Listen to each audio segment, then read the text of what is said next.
Yeah, yeah.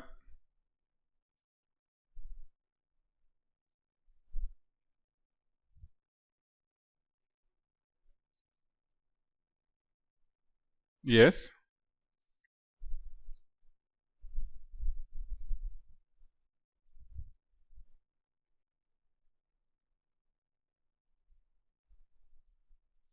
No, you see, this 4-normal sulfuric acid that you are adding to the reaction mixture is already containing 10 ml of oxalic acid. So, eventually that sulfuric acid strength is reduced to 2 normal, isn't it? Yes. And normality of concentrated sulfuric acid is 36 normal. So, it is 1:18 kind of 1:18 kind of dilution that we are doing. Okay. Yeah. Yeah.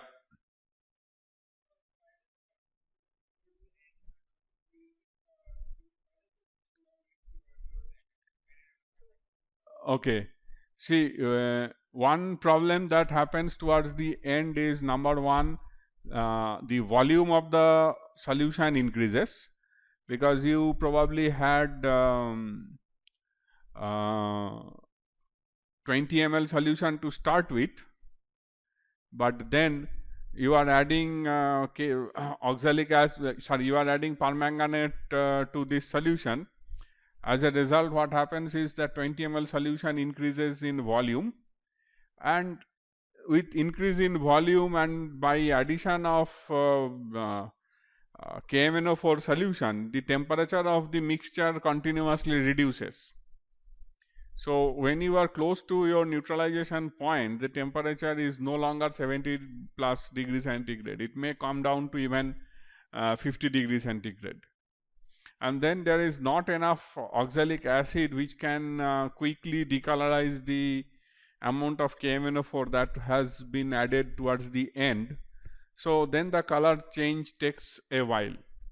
But then when all the oxalic acid is completely consumed, under that condition, when you add an extra drop of permanganate, the color does not decolorize even after 1 minute. So, that we should take as the end point. Okay. Okay. So, should I start? You see that today's experiment that I have already written here is experiment 5, and it is the estimation of concentration of iron 2 plus using standardized KMNO4 solution. So, you see that we need a standardized KMNO4 solution, which means this KMNO4 solution is a secondary standard, right?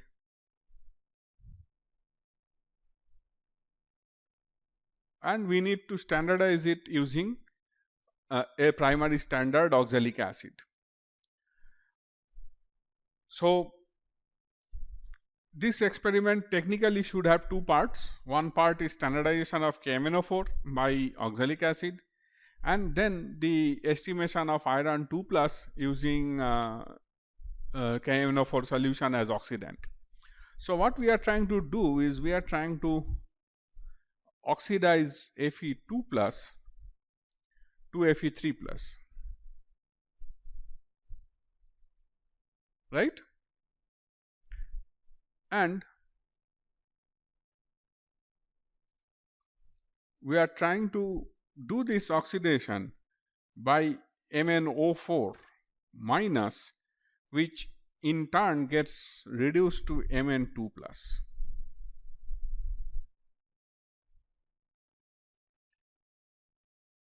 So, how many electron transfer it is?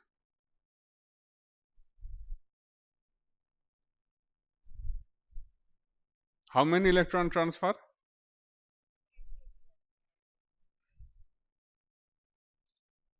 So, this is a process of 5 electron transfer.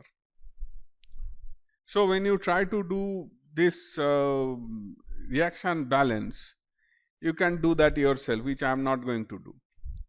Now you see this overall reaction will be MnO4 minus plus Fe2 plus, which gives you Mn2 plus water,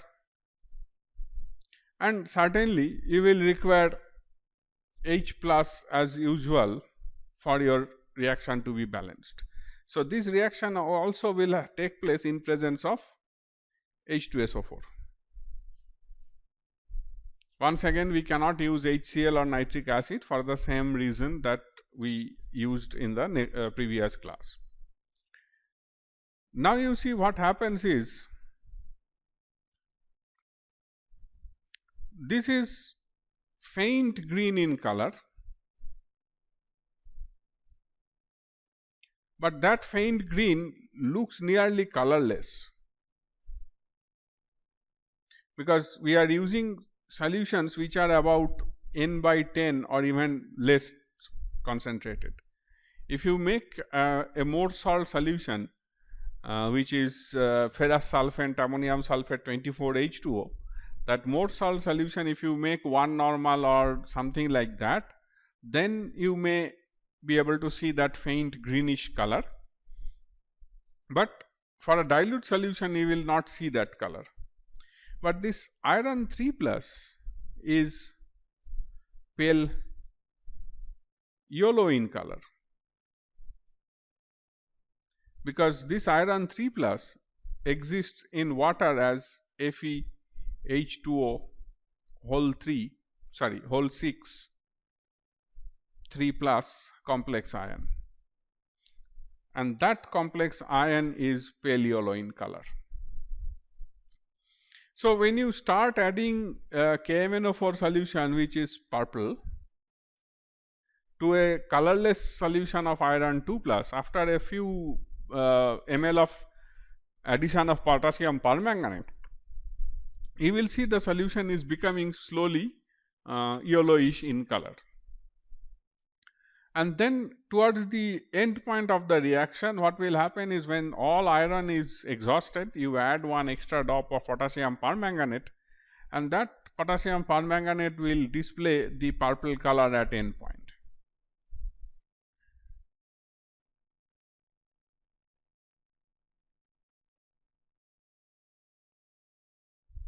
So that purple color at the end point will give you the indication that the titration is over. So this KMnO4 is always active as a self indicator.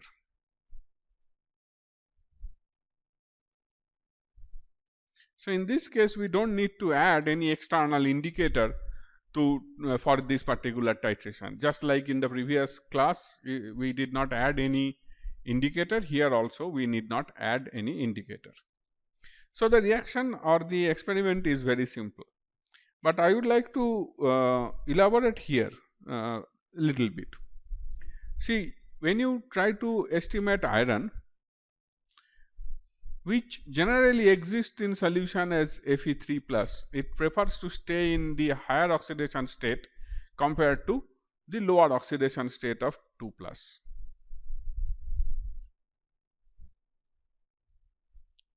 Even if you keep a solution of iron 2 plus for a long time, it undergoes aerial oxidation to Fe3 plus. So it may be better if somebody assumes that the solution that is given to him or her is a solution of Fe2 plus or a mixture of Fe3 plus and Fe2 plus, and I want to estimate the concentration of both the ions and also the overall iron concentration. So what do you think the procedure should be? How do we estimate the total iron? Or let me ask you the first question, how can you estimate the concentration of Fe3 plus present in a solution? Suppose I have given you a ferric chloride solution or ferric nitrate solution instead of ferrous ammonium sulfate.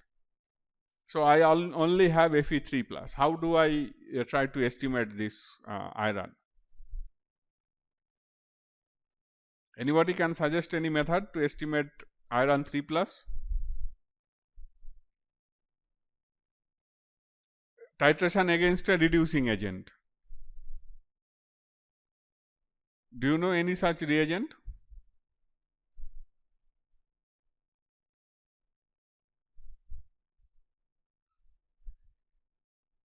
See, direct reduction to iron 2 plus in a quantitative manner is not easy. There will be many hurdles. You will have to find a suitable reductant. You will have to find a suitable reductant which, let me complete.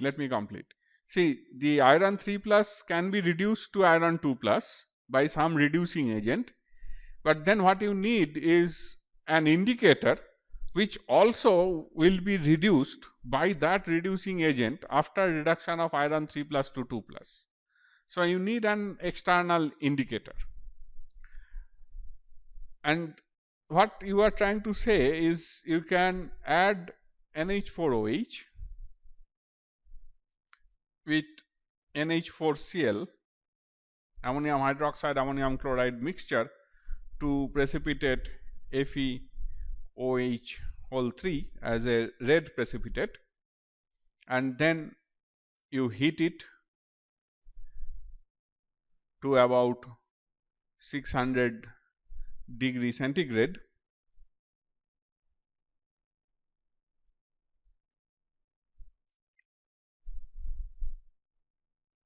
to convert it to FeO, and then estimate by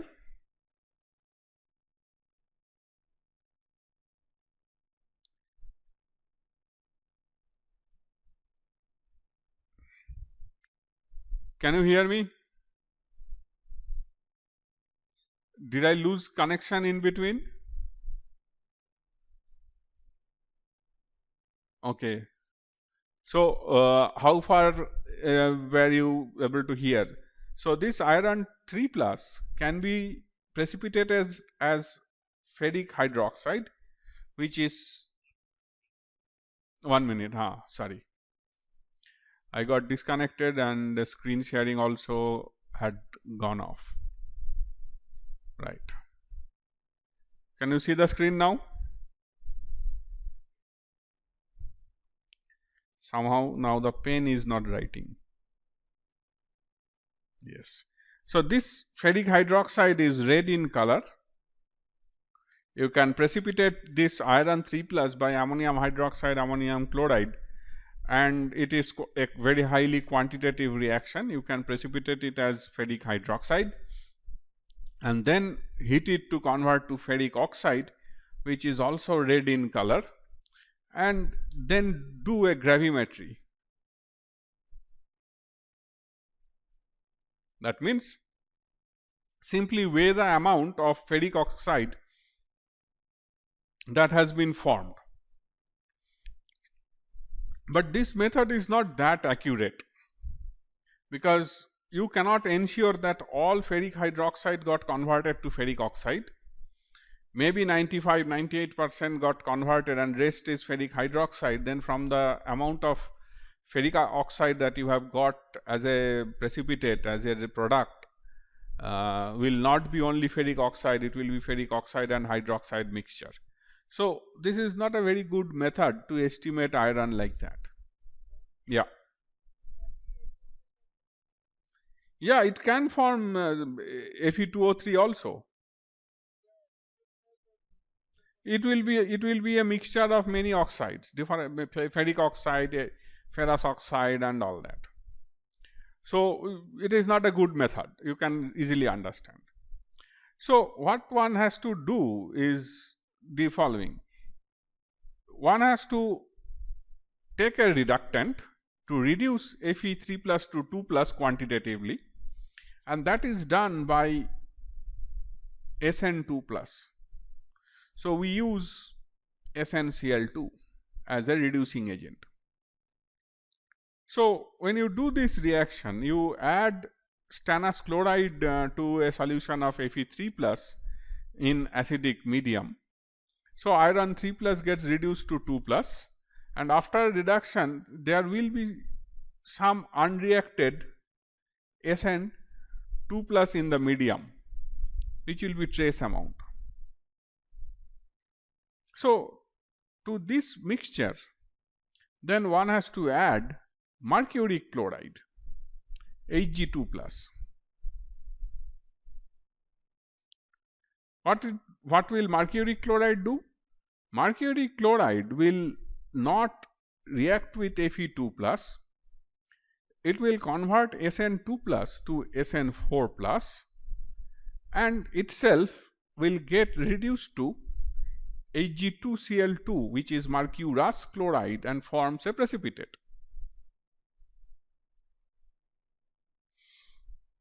So now in your solution you have Fe2 plus, Sn4 plus, Hg2Cl2 plus some mercuric ion as well. In addition,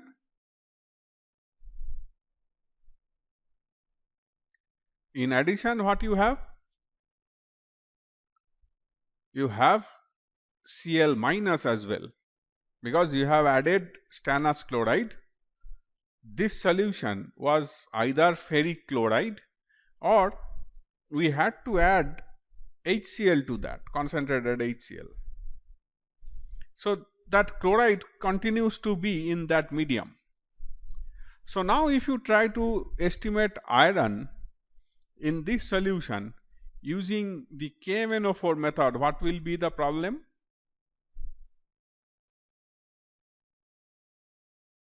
KMnO4 will oxidize iron 2 plus to 3 plus, no doubt, but parallelly that will oxidize chloride to chlorine as well. Why? Because E0 value for MnO4 minus Mn2 plus system, that is the reduction potential, is plus 1.51 volt. E0 value for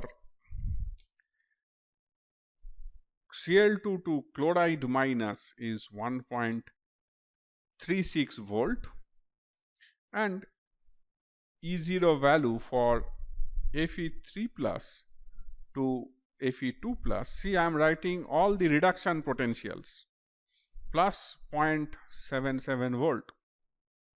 So this being higher than those two, permanganate will oxidize chloride to chlorine, will oxidize iron 2 plus to 3 plus. So dichromate permanganate method does not work here without any further processing. So in that case you can use K2Cr2O7 potassium dichromate, which is another strong oxidizing agent, for which the E0 of Cr2O7 2 minus to chromium 2 plus is plus 1.31 volt. You see this 1.31 is lower than 1.36. So this dichromate cannot oxidize chloride to chlorine, but it can oxidize iron 2 plus to 3 plus. Therefore, in this method, one easy way to use is potassium dichromate as oxidizing agent, but then potassium dichromate is not a self indicator, so you need some indicator, which also will be oxidized by potassium dichromate to a colored compound, and then it will show the end point.